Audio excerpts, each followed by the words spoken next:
Assalamualaikum anak-anak kelas 4. Bagaimana nih kabarnya sampai dengan hari ini? Semoga selalu sehat, ceria, dan tetap senang di rumah ya. Oke, ketemu lagi dengan Bu Indah di kelas 4 ini.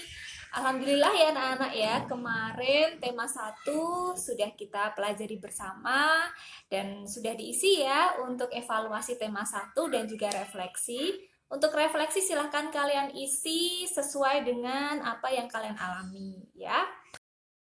Nah, selanjutnya kita akan menuju ke tema yang kedua, yaitu tentang hemat energi.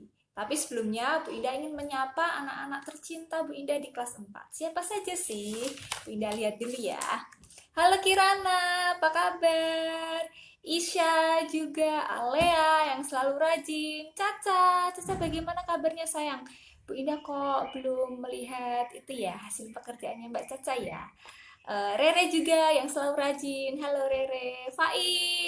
Faizah, Jiha, Kaisa, halo. Vela, halo sayang, semoga cepat sehat ya mamanya ya.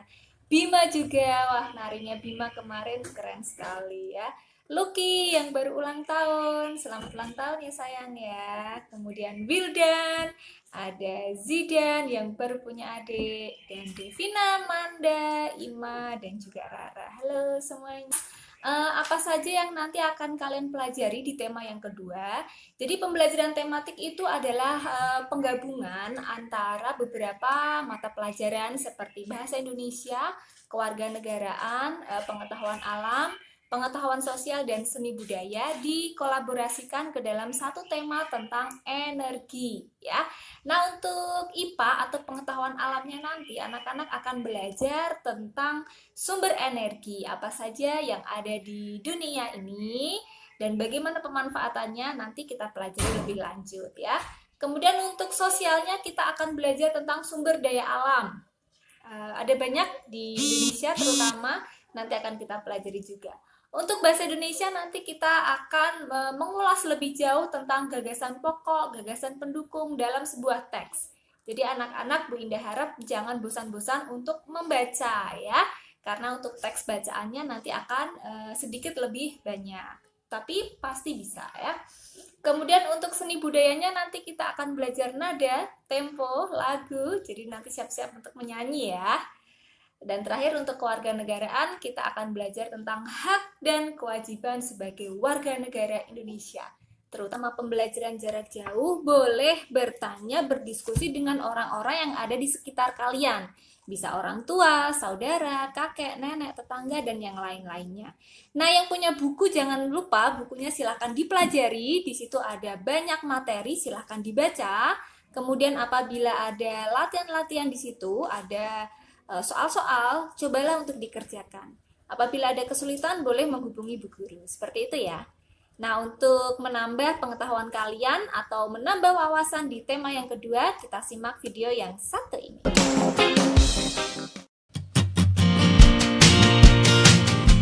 Di bumi ada matahari, air, udara, tumbuhan, dan hewan. Semuanya bermanfaat bagi manusia. Benda-benda tersebut menghasilkan energi. Semua benda yang menghasilkan energi disebut sumber energi. Sumber energi yang utama di bumi adalah matahari. Matahari menghasilkan energi cahaya dan energi panas. Cahaya dan panas matahari merupakan sumber kehidupan di bumi. Matahari adalah sumber energi terbesar di bumi. Tumbuhan tidak dapat melakukan fotosintesis tanpa bantuan sinar matahari. Dari proses fotosintesis dihasilkan makanan dan oksigen. Makanan dan oksigen sangat penting bagi kelangsungan hidup manusia dan makhluk hidup lainnya. Sinar matahari juga merupakan sumber energi listrik. Melalui pembangkit listrik tenaga surya, energi cahaya matahari diubah menjadi energi listrik. Salah satu pembangkit listrik tenaga surya terbesar di Indonesia terdapat di Kabupaten Karangasem, Bali. Manfaat energi matahari lainnya adalah untuk menghangatkan tubuh, mengeringkan pakaian, dan mengeringkan bahan makanan. Untuk membuktikan bahwa matahari adalah sumber energi panas dapat diamati melalui segumpal kertas dan kaca pembesar. Kaca pembesar bisa mengumpulkan sinar matahari sehingga gumpalan kertas bisa terbakar. Energi kedua yang ada di bumi adalah air. Ketika diminum, air akan memberi energi.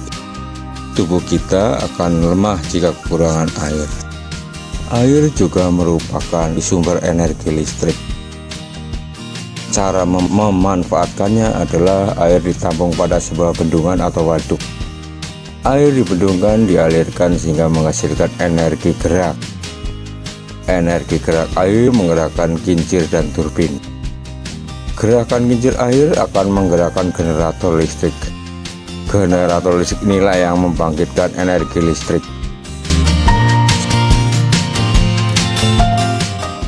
Sumber energi yang ketiga adalah udara. Di dalam udara terdapat oksigen. Manusia bernafas menghirup oksigen. Udara juga dimanfaatkan sebagai sumber energi listrik. Udara yang bergerak disebut dengan angin. Angin memiliki energi gerak. Energi gerak inilah yang dapat menggerakkan kincir angin. Kincir angin dapat menggerakkan generator listrik. Generator listrik akan membangkitkan energi listrik. Pembangkit listrik tenaga bayu terbesar di Indonesia terdapat di Sidrap, Sulawesi Selatan. Bahan bakar minyak bumi berasal dari fosil hewan. Fosil hewan adalah sisa-sisa hewan dan tumbuhan yang sudah mati jutaan tahun yang lalu. Bensin dan solar digunakan untuk bahan bakar kendaraan. Bahan bakar minyak itu juga bukan hanya untuk kendaraan. BBM juga dapat digunakan di dapur untuk menyalakan kompor, di pabrik untuk menghidupkan mesin-mesin pabrik. Contoh hasil pengolahan minyak bumi adalah bensin, oli, solar, dan minyak tanah.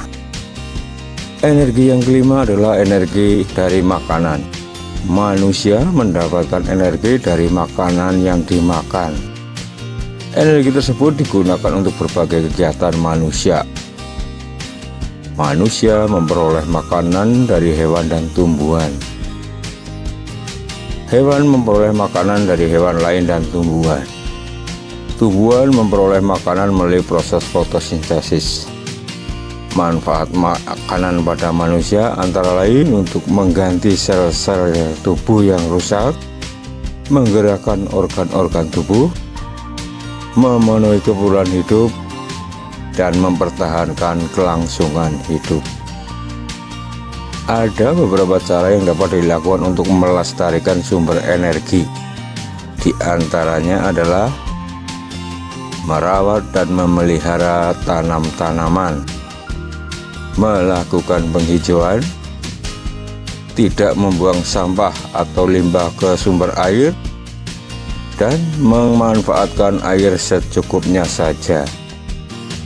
Dengan melestarikan sumber energi, kita akan memperoleh manfaat. Beberapa manfaatnya antara lain mendapatkan makanan dan minuman sebagai sumber energi.